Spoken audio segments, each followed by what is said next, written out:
नमस्कार मंडळी. सध्या न्यूज चॅनलमध्ये एक न्यूज आपण सगळ्यांनी गेले 8-10 दिवस बरीच गाजते आहे, बघितली असेल की आपले जे FDA कमिशनर आहेत त्यांनी शाळांसाठी एक खूप महत्त्वाचा डिसिजन घेतला आहे की शाळांच्या कॅन्टीन्समध्ये आणि शाळेच्या आजूबाजूला 50 मीटरच्या पेरिफेरीमध्ये HFSS फूड्स विकायला बंदी घातलेली आहे, बॅन केलेलं आहे.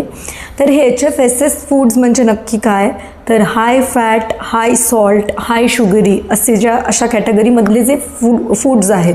म्हणजे नक्की कोणकोणते?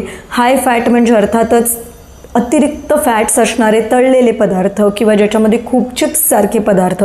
बऱ्याच प्रोसेस फूड्समध्ये सुद्धा खूप मोठ्या प्रमाणात तेल, तूप, मार्गरीन, बटर यांचा वापर केला जातो. तर असे हाय फॅट्स किंवा परत सेम तेलात तळलेले वडे, समोसेसारखे पदार्थ. हाय सॉल्ट आणि शुगर असलेले पदार्थ म्हणजे बऱ्याचशा पॅक्ड आणि प्रोसेस फूड्समध्ये, कोल्ड ड्रिंक्समध्ये, चॉकलेट्स, बिस्किट्स, कन्फेक्शनरीज या बऱ्याच गोष्टींमध्ये खूप मोठ्या प्रमाणावर सॉल्ट आणि शुगर वापरलेलं असतं.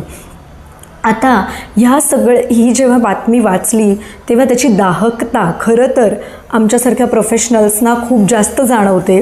कारण आमच्याकडे हल्ली 10-12 वर्षाची मुलं वेट लॉससाठी येतात, ज्यांना ओबेसिटी आणि त्याच्यामुळे काही त्रास सुरू झाले आहेत.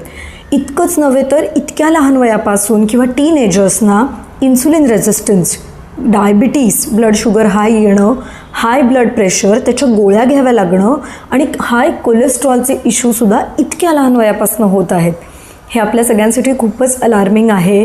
कारण इतक्या लहान वयात जेव्हा लाईफस्टाईल प्रॉब्लेम सुरू होतात तेव्हा त्यांचं पुढचं आयुष्य किती स्ट्रेसफुल आणि कठीण असणार आहे याचा आपण सगळेच जण अंदाज घेऊ शकतो. आणि ह्या सगळ्याचं रूट कॉज हे सेडेंटरी लाईफस्टाईल म्हणजे फिजिकल ॲक्टिव्हिटी कमी होणं, स्ट्रेस वाढणं आणि त्याहीपेक्षा सर्वात महत्त्वाचं म्हणजे आपल्या आहार पद्धतीमध्ये आहे.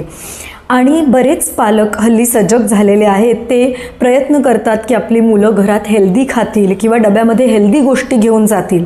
परंतु जेव्हा आपल्या डब्यात हेल्दी गोष्टी आहेत पण कॅन्टीनमध्ये किंवा शाळेच्या आसपास अगदी सहजरित्या चिप्स, वडे, समोसे, बर्गर्स अशा प्रकारच्या गोष्टी मिळतात, तेव्हा सहज माणसाची ह्युमन टेंडन्सी ही आहे की आपलं मन त्या गोष्टींकडेच धाव घेतं.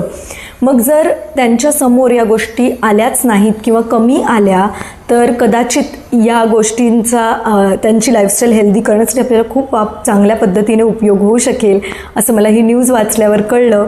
आपण पालक म्हणून सगळेच जण या डिसिजनला कोऑपरेट करूया आणि आपली हेल्दी पिढी घडवण्यासाठी ह्याचा उपयोग करून घेऊया. धन्यवाद.